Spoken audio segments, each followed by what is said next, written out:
I'm not sure if I'm pronouncing this woman's last name correctly, but I'll try my best. Becky Kife tells the story in her In Courage book, The Simple Difference. She writes, I met Esther my sophomore year of college when she was the new 20-something staffer for the campus ministry I was involved in. The ministry encouraged discipleship. I didn't really know what it meant to be discipled, but I longed to grow in my faith and for someone to guide the way. Esther and I started meeting weekly in my dorm room. I guess I expected to learn about the Bible and how to love Jesus more. I was a high achiever and eager to add good Christian to my accolade. But Esther didn't give me a list of spiritual checkpoints. Instead, she taught me what it meant to care for someone's heart. She taught me about the kindness of Jesus by living it. When Esther asked a question, she leaned in to hear the answer. She was at ease in my awkward silence. She wasn't afraid of the messy parts of my past or how confused I felt about pieces of my present. Esther just wanted me to be me. And she wanted to be with me. One Thursday afternoon, several months into our meetings, we decided to hang out at Starbucks instead of my dorm. We huddled around a small table along the far wall of the windows. I don't remember the story I told her, the problem I was processing, but I do remember how Esther suddenly reached into her bag and pulled out a collapsible keyboard and attached it to her palm. As I talked, Esther started typing. I asked what she was doing, and she said, I usually take notes about our times together later. But what you're sharing is really important, and I don't want to forget it. I must have had a strange look on my face because Esther quickly added, I just want to remember how to pray for you and be able to follow up later on what we've already talked about today. Does that make you feel uncomfortable? No, not uncomfortable, I said, and as I wiped the tears that emerged without warning, it makes me feel seen, loved, invested in, like no one has before. Esther's thoughtful questions and attentive listening made me feel cared for in a way I had never experienced before. We continued to meet regularly for more than 2 years. Esther changed my life because she was one person who showed up over and over to love and serve another person.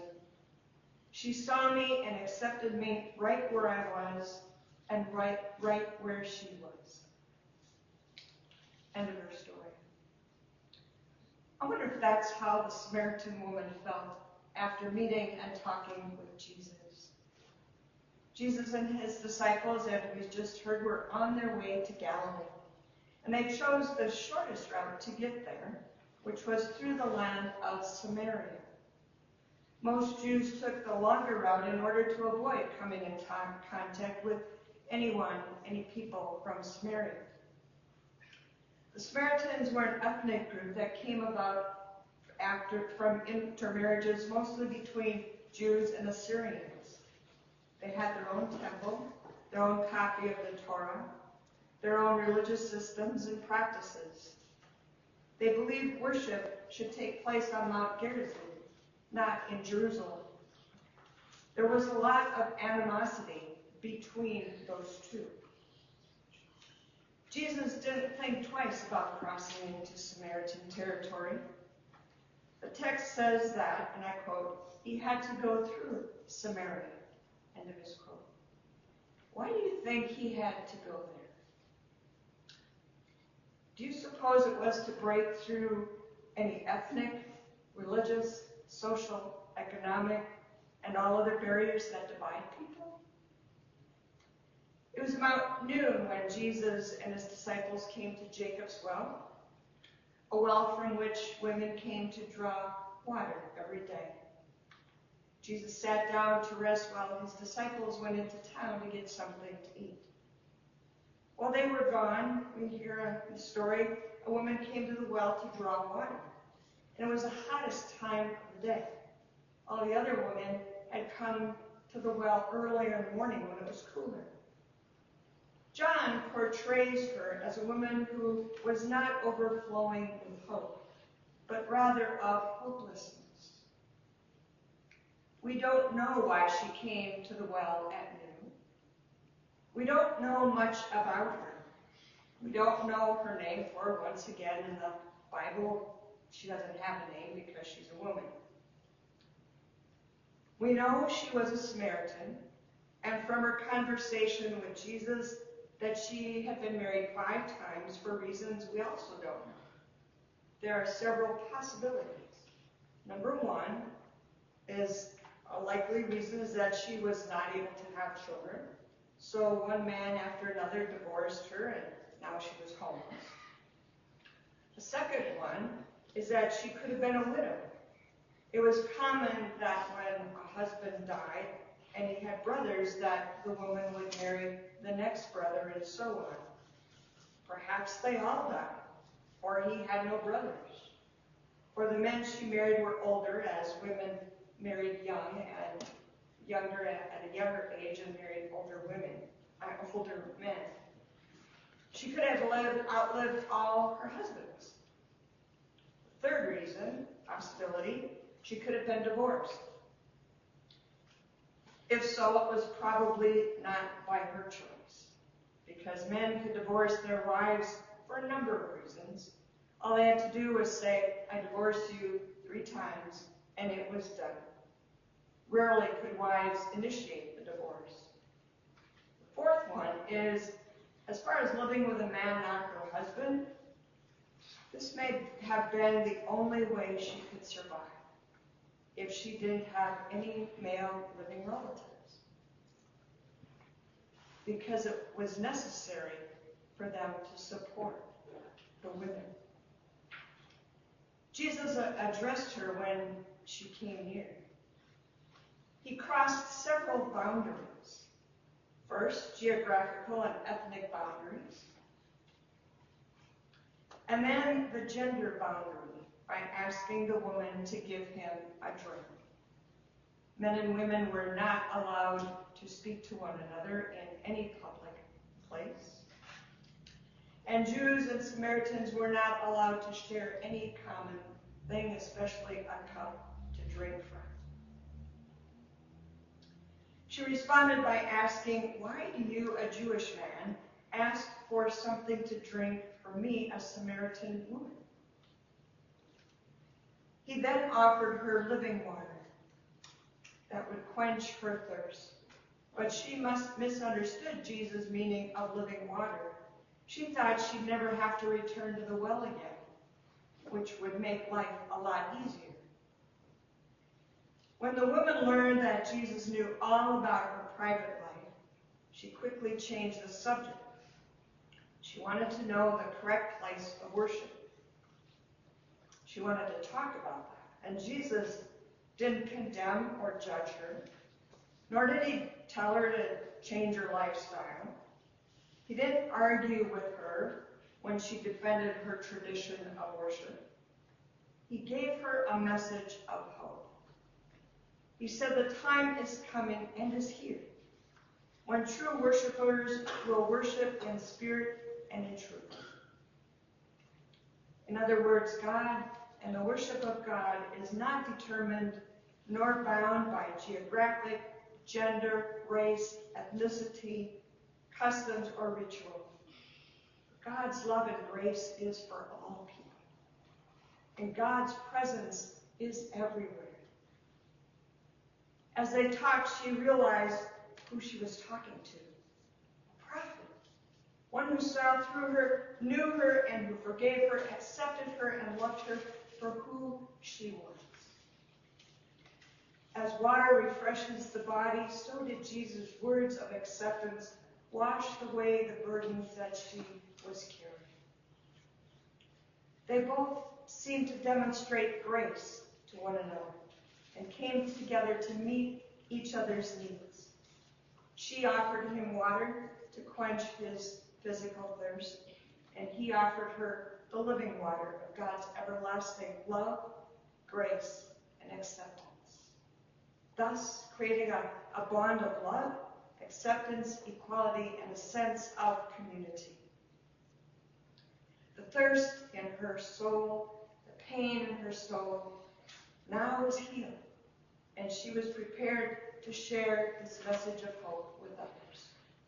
She drops her bucket, runs with great excitement to the city, saying, "Come and see this man who's told everything about me, everything I ever did. Could this man be the Messiah?" The Bible tells us that as a result of her witness, many Samaritans in the city came to believe in him. Plus, for some reason, as you read the story, the first time this had come to me that he actually stayed there for a while. And they came to see and to know who he was, which was just astounding. As many times as I've read it, when I heard it today, I was like, wow, it's new. That simply implies that she did have the trust of her community. Living water means being refreshed and renewed, and it offers us hope. It assures us of God's love for us, no matter what color, no matter what nationality, gender, identity, race, religion, what we've done in the past, our background, or anything else. And then it calls and moves us to see, accept, and receive all people as equal children of God. Felicia J. Walker Wilson tells about a time when she was 7. She lived in a segregated Jim Crow town. She says, and I quote, "On a hot, sunny July day, my Aunt Gertrude and I had gone shopping, and I became thirsty. I saw a water fountain, and I ran to the fountain to drink, but my aunt chased and caught me and snatched me away from the fountain before I could touch it. No," she said, "you cannot drink from that fountain. It's for whites only." I did not understand. Next to the water fountain was a trough for animals to drink. Did the townsfolk think animals were better than the colored, as they called us then? Did my color mean I was less than white people and animals? My aunt explained, "You are not less. You are not less than. You are as good as anyone. The law says you cannot drink here. If you are thirsty, we will go home, and I will give you a nice cold drink when we get there." Felicia said, "I was crushed. I did not understand." We finished our shopping. "I never forgot that day," she said. "Even each time I go to that town, I remember the pain of segregation and the denial of drink or water to a race of people. It's just like the Samaritan woman at the well. She was shunned by her townspeople." End of her story. Felicia saw her Aunt Gertrude as being the spirit of Jesus alive in the world. Her aunt made her feel loved and accepted for who she was. Who has provided that same acceptance of love for our lives? Or whom have we offered it to? These waters move us with a sense of urgency and remind us that we are called to be messengers of that love, impatient with injustice and angry with continuing inequality and brutalities in all aspects of life. It calls us to action to right injustices and the wrongs of this world, and to end oppression and inequalities in healthy ways, not in destructive ways. This living water moves us to receive people who are crying out for hope and renewal of life with open arms. Something that is not mentioned often in this story is that this encounter affected Jesus as well. The joy and transformation that Jesus saw in this woman as she believed and accepted him seemed to re-energize him. For as the disciples returned and tried to get him to eat something, he said, "I have food to eat that you do not know."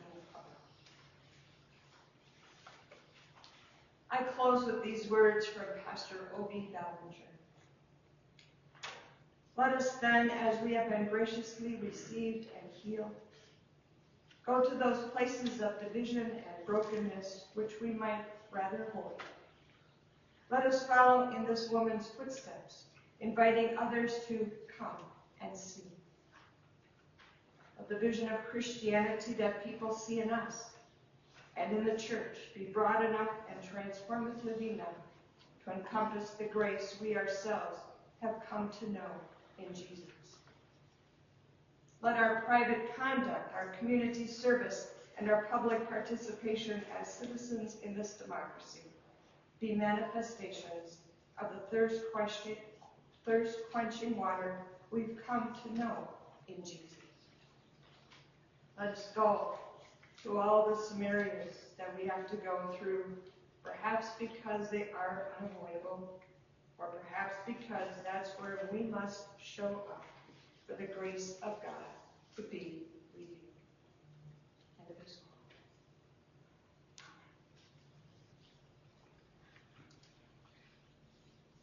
Let us join in singing.